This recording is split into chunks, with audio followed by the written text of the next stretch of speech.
मेरा एक सवाल है कि चिराग पासवान को लेकर भाई ये सनसेट खत्म हो चुका वो एनडीए में है, एनडीए के लिए इतना महत्वपूर्ण कैसे है चिराग? अब ये तो जाकर एनडीए वालों से पूछिए कैसे महत्वपूर्ण। देखिए,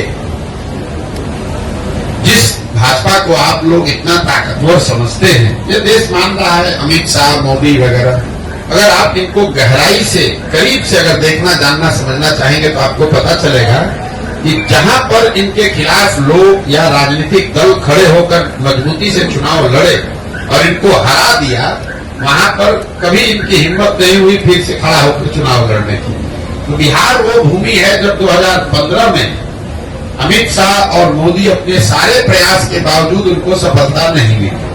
और वो जो डर है, वो इतना बड़ा डर है हारने का। जब आपको ज्यादातर जगह पर आसान जीत मिलती है तो कहीं पर जब आप हार जाते हैं तो आप उससे डरते बहुत ज्यादा है। तो कहीं न कहीं भाजपा को ये डर है, भाजपा की लीडरशिप को, कि बिहार की जो राजनीतिक मैं कहूंगा पृष्ठभूमि है, यहाँ का जो सोशल फैब्रिक है, जो यहाँ समाजवाद की जड़ें हैं, वो इतनी मजबूत हैं या इतनी गहरी हैं कि भाजपा के लिए इतना आसान नहीं है कि पूरे बिहार को अपने एक मोदी के स्लोगन पर जीत लिया जाए। ऐसा उनको लगता है। सच्चाई क्या है ये तो भगवान जाने, लेकिन ऐसा उनको लगता है। इसीलिए वो इस तरह के गठबंधन, जैसे नीतीश कुमार के लिए अभी कुछ महीना पहले आकर यही अमित शाह ने मंच से खड़े होकर कहा कि बिहार की जनता, एक एक आदमी सुन लीजिए, चुनाव या चुनाव से पहले या बाद किसी भी हालत में नीतीश कुमार को वापस नहीं लिया जाएगा। इनके लिए भाजपा के दरवाजे हमेशा के लिए बंद। वही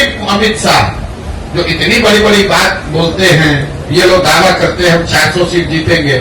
नीतीश कुमार जैसा आदमी जो कि बिहार में रहने वाला साधारण राजनीतिक समझ रखने वाला आदमी भी जानता है कि नीतीश कुमार के राजनीतिक वजूद बिहार में अब कोई बहुत मजबूत नहीं है। ये उनके राजनीति का अंतिम दौर है।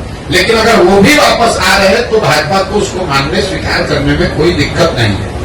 तो ये इसकी वजह यह है कि बिहार की राजनीतिक भूमि को भाजपा इतना आसान मानती नहीं है। चाहे वो चिराग हो, उपेंद्र कुशवाहा हो, मांझी हो, नीतीश हो, चाहते हैं कि जितने लोगों को साथ में रखे ताकि ये खतरा ना हो कि कहीं 40 में 2-4-5 सीट का नुकसान हो जाए। और दूसरा, ये बिहार के लोगों का दुर्भाग्य रहा है कि ये 40 सीट जो है, इसके लालच ने बिहार को बर्बाद कर दिया। विश्व के स्तर पर अफ्रीका के बारे में बात कही जाती है कि अफ्रीका के जिन देशों में बहुत ज्यादा खनिज है, वहां पर सबसे ज्यादा गरीबी है। उसको मिनरल कर्स कहा जाता है, क्योंकि वहां इतना खनिज है कि उसी को लूटने के लिए, उससे कमाने के लिए दुनिया भर के लोग जाकर वहां लूटपाट मचाते हैं। उसी तरह बिहार की हालत है। बिहार से 40 सांसद जीत कर जाता रहे, उसके लिए राष्ट्रीय दल, पहले कांग्रेस और अब भाजपा, ये कुछ भी करने को तैयार है। आपने देखा कांग्रेस का जब शासन था, इसी कांग्रेस ने बिहार को लालू जी के हवाले करके छोड़ दिया। उनको ऐसा नहीं कि मालूम नहीं है कि बिहार में कितना बड़ा जंगल राज लालू जी के टाइम में था। ऐसा तो नहीं मालूम है कि लालू, उनको कांग्रेस को पता नहीं था कि बिहार सबसे गरीब और पिछड़ा राज्य था। मनमोहन सिंह जी इतने बड़े कम्युनिस्ट थे, उनको ये पता नहीं था कि बिहार में कितनी परेशानी बदहाली है।